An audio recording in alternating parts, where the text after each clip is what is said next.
कहानी की शुरुआत में हम देखते हैं एक ताकतवर आदमी फिनिस्ट और उसके चेले एंडी को। इस वक्त ये दोनों जंगल में एक बहुत बड़े जंगली सुअर को पकड़ने जा रहे थे जो लोगों की फसलों को बर्बाद कर रहा था। गांव वाले उससे बहुत तंग थे। इस खतरनाक जानवर के सामने भी फिनिस्ट डरा नहीं। उसने एंडी से कहा कि सब मुझे हीरो मानते हैं, अगर मैंने इस सुअर को काबू में नहीं किया तो क्या इज्जत रह जाएगी मेरी। उसने हथियार उठाया और सुअर पर हमला किया, लेकिन इन छोटे हमलों से सुअर पर कोई भी असर नहीं हुआ। फिनिस्ट की मदद के लिए एंडी ने भी अपने हथियार से इस सुअर पर हमला बोल दिया, लेकिन उसका हथियार सुअर की नाक में चला गया और वो नींद से जाग गया। अब सुअर गुस्से में आ गया और एंडी की ओर बढ़ा, लेकिन तभी फिनिस्ट उसके आगे आ गया उसे रोकने के लिए। उसने पूरा जोर लगाया, लेकिन इस ताकतवर जानवर को रोक नहीं पाया। अपना थोड़ा सा जोर लगाकर ही सुअर ने फिनिस्ट को हवा में उड़ा दिया और आखिर में वो नीचे आकर सुअर के ऊपर ही गिरा। इस सुअर को काबू में लाने के लिए एंडी ने फिनिस्ट की तरफ एक रस्सी फेंकी। जैसे ही फिनिस्ट ने रस्सी पकड़ी, ये सुअर हवा में उड़ने लगा। फिनिस्ट ने रस्सी को इस सुअर के दोनों पंखों और उसके सींग में बांध दिया, जिससे वो सुअर फिनिस्ट के काबू में आ गया और फिनिस्ट उसे अपने हिसाब से उड़ाने लगा। जल्द ही वो उसे उड़ाते हुए गाँव में ले गया। जब गाँव वालों ने देखा कि इतने बड़े जानवर को भी फिनिस्ट अपने इशारों पे नचा रहा है, तो सब लोग उसके नाम की जय जयकार करने लगे। इन्हीं लोगों के बीच बाबा यागा नाम की एक जादूगरनी भी है। उसने फिनिस्ट से कहा कि अगर तुम इतने ही ताकतवर हो तो साबित करके दिखाओ। उसके घर के आगे एक बड़ा पत्थर पानी को रोक रहा है, तो उसने फिनिस्ट को पत्थर वहां से हटाने की चुनौती दी। फिनिस्ट ने कहा कि मैं बहुत बड़ी बड़ी मुसीबतों का सामना कर चुका हूँ और जादूगरनी ने उसे ये छोटा सा चैलेंज दिया है। वो अपनी बहादुरी के किस्से सुनाने लगा। याका ने कहा कि जब तक मैं अपनी आंखों से नहीं देखती मैं नहीं मानने वाली। ये सुनकर अब सब लोग हंस पड़े। फिनिस्ट गुस्से में अपने घर चला गया। उसे याका पर बहुत गुस्सा आ रहा था, क्योंकि अब उसकी बहादुरी की तारीफ करने की बजाय लोग उसका मजाक उड़ा रहे हैं। अब वो अपनी ताकत को सबके सामने साबित करना चाहता था, जिससे लोग फिर से उसकी वाहवाही करने लगे। एंडी ने सलाह दी कि ऐसा करने का एक रास्ता है। सामने जो टावर है ना, ऐसा माना जाता है कि वहाँ एक राक्षस ने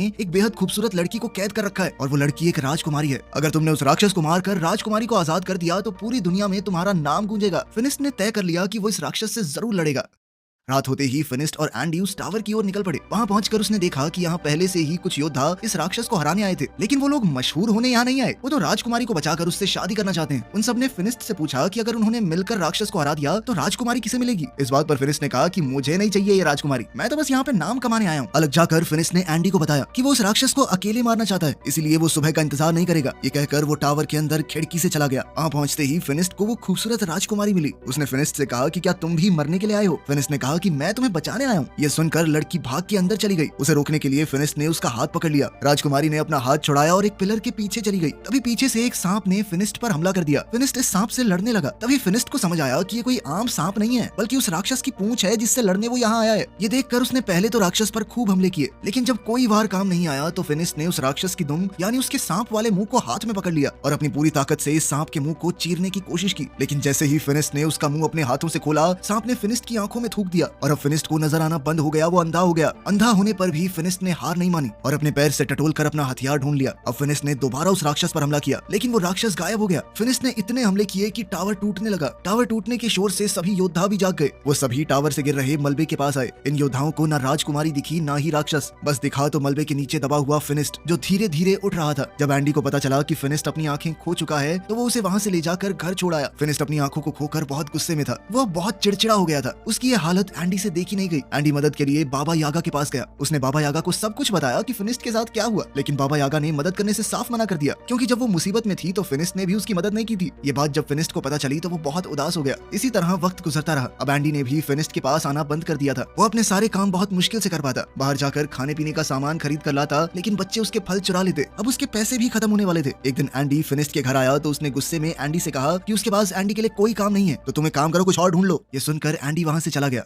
बीतते समय के साथ फिनिस्ट के सारे पैसे खत्म हो गए। अब वो दिन आ गया कि फिनिस्ट बाजार के सड़े गले फल खाने लगा। ऐसे ही एक दिन जब उसे सड़ा गला फल भी नहीं मिला तो वो अपनी टोकरी लेकर बाजार में बैठा रहा। बाबा यागा वहां से गुजर ही रही थी कि तभी उसने फिनिस्ट को देखा, तो उसने अपनी टोकरी से कुछ खाने का सामान फिनिस्ट की टोकरी में डाल दिया। इससे पहले ये दोनों कुछ बात करते गाँव पर कुछ लुटेरों ने हमला कर दिया। ये लुटेरे गाँव के लोगों को मारने लगे। फिनिस्ट देख तो नहीं सकता, लेकिन उसे अच्छे से सुनाई दे रहा था कि कैसे लोग मर रहे हैं, तड़प रहे हैं। जैसे ही लुटेरे उसके पास आए, उसने आवाज सुनकर वापस उन पर हमला किया। कुछ देख ना पाने के बावजूद भी सिर्फ आवाज के सहारे वो 2-3 डाकुओं से एक साथ लड़ रहा था। एक दूसरे डाकू ने फिनिस्ट पर रस्सी फेंकी, लेकिन फिनिस्ट ने ये रस्सी पकड़कर डाकू को घोड़े से नीचे गिरा दिया और फिर उसे अपनी तरफ खींचकर उसकी खूब धुलाई की। लेकिन कुछ डाकुओं ने पीछे से उस पर हमला किया और वो वहीं बेहोश हो गया। जब उसे होश आया तो वो एक शिप में था। उसकी गर्दन और हाथों को एक लकड़ी में बांधा गया था। इस जहाज में बाबा यागा और गाँव के काफी सारे लोग भी थे। फिर हमने देखा कि एंडी भी यहाँ है। वो जहाज में आजाद घूम रहा था। बाबा यागा ने पूछा कि तुम आजाद कैसे घूम रहे हो, तो उसने कहा कि मैंने इन डाकुओं को यकीन दिला दिया है कि मैं इनकी तरफ ही हूँ, मैं इनकी मदद करूंगा। साथ ही वो गाँव वालों के ऊपर डाकुओं के लिए नजर भी रखेगा। एंडी एंडी के पास इस वक्त एक सोने का चिराग है जो उसने डाकुओं से चुराया था। उसने कहा कि वो इस चिराग को बेचकर खूब पैसे कमाएगा। जैसे ही एंडी ने इस चिराग को रगड़ कर साफ किया तो उसमें से एक जिन बाहर निकला। उसे देखकर सब घबरा गए, यहाँ तक कि एंडी भी। नीचे का शोर सुनकर एक डाकू वहाँ आ गया, लेकिन जिन ने इस डाकू को मारकर ऊपर फेंक दिया। जब जिन एंडी के पास गया उसकी ख्वाहिश पूछने, तो एंडी ने कहा कि वापस चिराग में चले जाओ, और वो जिन दोबारा से चिराग में चला गया। ऊपर से एक डाकू आया और एंडी के गले पर तलवार तान कर अपना चिराग उससे वापस ले लिया, और कुछ ही देर में ये जहाज अरेबिया पहुंचा। गांव से लाए हुए सभी लोगों को गुलाम के तौर पर बेचने के लिए खड़ा कर दिया गया। वहाँ एक नकाबपोश आदमी आया और उसने फिनिस्ट, बाबा यागा और एंडी को खरीद लिया। वो उन्हें अपने महल में ले गया। वहाँ पहुंचते ही सभी लोग इतना बड़ा महल देखकर हैरान रह गए। इस महल में रोबोट काम कर रहे थे, हालांकि ये बहुत ही पुराना जमाना है। तभी उस आदमी ने अपने चेहरे से नकाब हटाया। उसने कहा कि हैरान मत हो, मैं एक साइंटिस्ट हूँ और ये सभी रोबोट उसी ने बनाए थे। इस आदमी ने बताया कि उसने और भी बहुत सी मशीनें बनाई हैं जिससे इंसानों का काम आसान हो सके।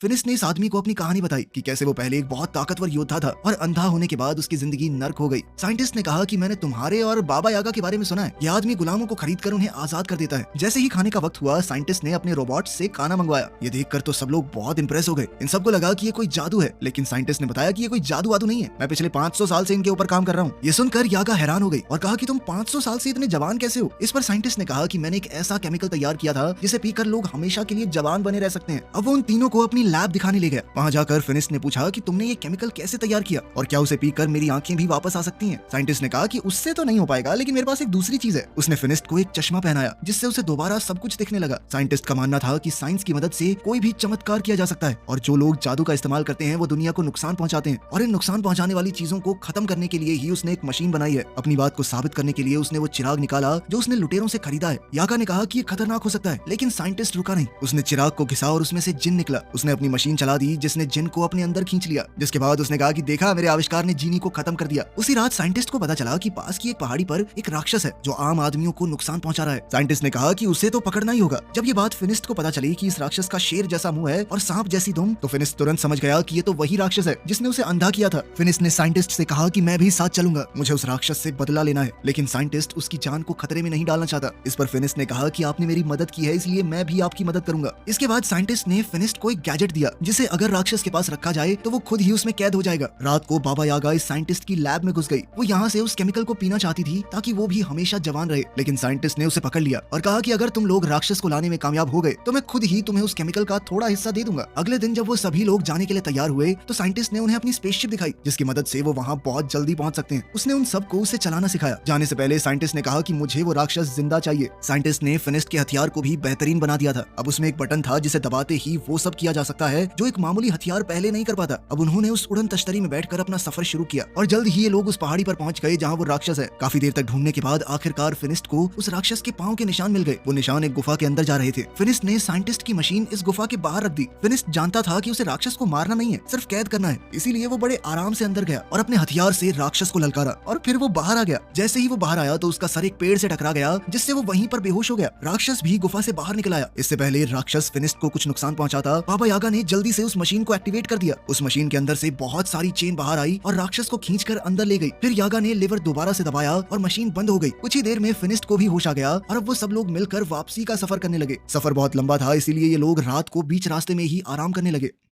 रात को पिंजरे से फिनिस्ट को एक लड़की की आवाज सुनाई दी। वो पिंजरे को खोलने लगा। बाबा यागा ने उसे ऐसा करने से रोका, लेकिन वो नहीं रुका। जब पिंजरा खुला तो अंदर वही राजकुमारी थी जो टावर के अंदर फिनिस्ट को मिली थी। बाबा यागा ने कहा कि इसका मतलब ये राजकुमारी ही वो राक्षस है। यागा ने कहा कि इसे बाहर निकालना काफी खतरनाक हो सकता है, लेकिन फिनिस्ट उनकी बात सुनने को तैयार ही नहीं था क्योंकि शहजादी पर उसका दिल आ गया था। जैसे ही फिनिस्ट ने राजकुमारी की तरफ हाथ बढ़ाया, बाबा यागा ने उसे धक्का दे दिया और पिंजरे को बंद कर दिया। राजकुमारी ने बताया कि मैंने तुम्हारा हाथ इसलिए नहीं पकड़ा क्योंकि मेरे ऊपर एक श्राप है, अगर कोई भी आदमी उसे छुएगा तो वो राक्षस में बदल जाएगी। राजकुमारी ने कहा कि मैं बुरी नहीं हूँ, वो तब तक किसी को नुकसान नहीं पहुंचाती जब तक सामने से कोई हमला न करे, ताकि मेरी वजह से किसी को नुकसान ना हो। मैं तो यहाँ अकेली पहाड़ों में रहती हूँ, लेकिन इंसान उसे यहाँ भी जीने नहीं देते। इसके बाद हमने देखा कि साइंटिस्ट ने एक किसान की बिल्ली चुराई थी। किसान ने उससे भीख मांगी कि ये बिल्ली किसी का कोई नुकसान नहीं करती बल्कि फायदा ही करती होगी थोड़ा बहुत। दरअसल रात को इस बिल्ली से लाइट निकलती थी जिससे आसपास रोशनी हो जाती, लेकिन साइंटिस्ट ने किसान की बात नहीं सुनी। उसने बिल्ली को अपनी मशीन के नीचे रखा। ये मशीन किसी भी चीज की जादुई शक्तियों को खींच लेती है और इसी तरह इस मशीन ने बिल्ली की जादुई ताकत भी खींच ली और फिर बिल्ली को जादू जादू से एक केमिकल में बदल दिया, जिसे साइंटिस्ट ने अपनी तिजोरी में रख दिया। यहाँ साइंटिस्ट ने बहुत सारे केमिकल्स पहले से इकट्ठा कर रखे थे। वहाँ राजकुमारी और फिनिस्ट एक दूसरे से प्यार करने लगे थे। बाबा यागा और एंडी इन दोनों को कैद करके साइंटिस्ट के पास ले जाने लगे। ये लोग जब साइंटिस्ट के महल में पहुंचे तो दूर खड़े होकर ही साइंटिस्ट को देखने लगे। उन्होंने देखा कि साइंटिस्ट ने एक जादुई परिंदे का सारा जादू खींच लिया और उससे बने केमिकल को अपने रोबोट्स में डाल दिया। इसका मतलब था कि ये रोबोट साइंस से नहीं बल्कि जादू की मदद से चल रहे हैं। वो इन सारे केमिकल्स को सभी जादुई चीजों से निकाल रहा है। इसके बाद बाबा यागा बहुत गुस्से में उसके सामने पहुंची। उसने कहा कि तुम झूठे हो, ये रोबोट कोई आविष्कार नहीं है बल्कि जादू से चलने वाले पुतले हैं, जिसका मतलब है कि तुम्हारी उम्र भी जादू से ही लंबी हुई है। वो जादू जो साइंटिस्ट ने मासूम जानवरों को मारकर हासिल किया है। ये सुनकर साइंटिस्ट को गुस्सा गया और उसने कहा कि मेरा सच जो भी जान जाए वो जिंदा नहीं बचता। इसके बाद बाबा यागा और एंडी डर कर वहाँ से भागने लगे। बाबा यागा ने फिनिस्ट और शहजादी को भी आजाद कर दिया, क्योंकि वो जान गई थी कि ये साइंटिस्ट इस राजकुमारी के साथ भी यही करेगा। राजकुमारी ने बताया कि वो साइंटिस्ट को जानती है, वो काफी समय से उसके पीछे पड़ा है। तभी साइंटिस्ट भी वहाँ पहुंच गया। उसने अपने सारे रोबोट्स को इकट्ठा कर लिया ताकि उनमें से कोई भी भाग ना पाए, और फिर राजकुमारी के अंदर से भी उसके जादू को अपनी मशीन से खींचने लगा। फिनिस्ट ने उसे बचाने की कोशिश की, लेकिन वो बंधा हुआ था। वो उसे बचा तो नहीं सकता था, लेकिन उसने राजकुमारी का हाथ पकड़ लिया ताकि वो राक्षस में बदल जाए। राक्षस बनते ही राजकुमारी ने अपनी जंजीरें तोड़ दी और वहाँ से भाग गई। मौका पाकर बाबा यागा और फिनिस्ट भी वहाँ से बच निकले, लेकिन साइंटिस्ट के आदमी उनके पीछे लग गए। बाबा यागा ने उनसे बचने के लिए अपने जादू का इस्तेमाल किया। उसने तरबूज के बीज उन पर फेंके जो अचानक तरबूजों में बदल गए।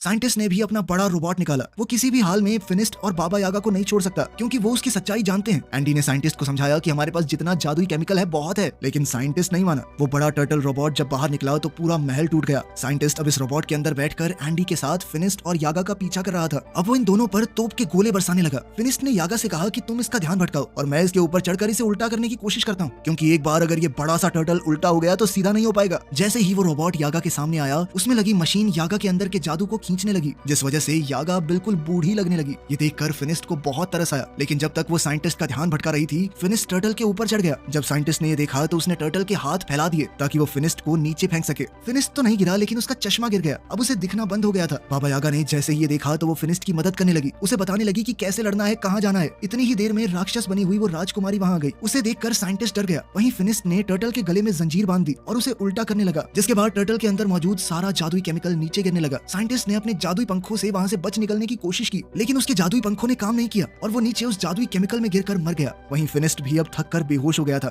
राजकुमारी उसे वहाँ गिरा हुआ देखकर रोने लगी, क्योंकि उसे डर लग रहा था कि इसे कुछ हो तो नहीं गया। वो फिनिस्ट से सच्चे दिल से प्यार करने लगी थी। जैसे ही शहजादी के आंसू फिनिस्ट की आंखों में गिरे तो उसे अचानक ही होश आ गया। साथ ही उसकी नजर भी वापस आ गई थी। फिनिस्ट ने उससे अपने प्यार का इजहार किया और हमेशा राजकुमारी के साथ रहने का वादा भी, लेकिन राजकुमारी ने कहा कि अपने श्राप की वजह से मैं तुम्हारे साथ नहीं रह सकती। फिनिस्ट उदास हो गया और अपने बाकी साथियों के साथ गाँव वापस आ गया, लेकिन अभी भी वो राजकुमारी की याद में खोया हुआ था। जब बाबा यागा दोबारा जवान होने का रास्ता ढूंढ रही थी तो उसे राजकुमारी के श्राप को तोड़ने का तरीका भी मिल गया। वो खुशी से फिनिस्ट के पास गई और ये खुशखबरी उसे दी। उसने बताया कि ये श्राप शहजादी को जानबूझकर दिया गया है, इसमें उसकी कोई गलती थोड़ी है और अब उनका अगला काम राजकुमारी के श्राप को काटना ही होगा। लेकिन वो शायद इस मूवी के अगले पार्ट में दिखाया जाएगा, जो कि अभी आया नहीं है। वीडियो पसंद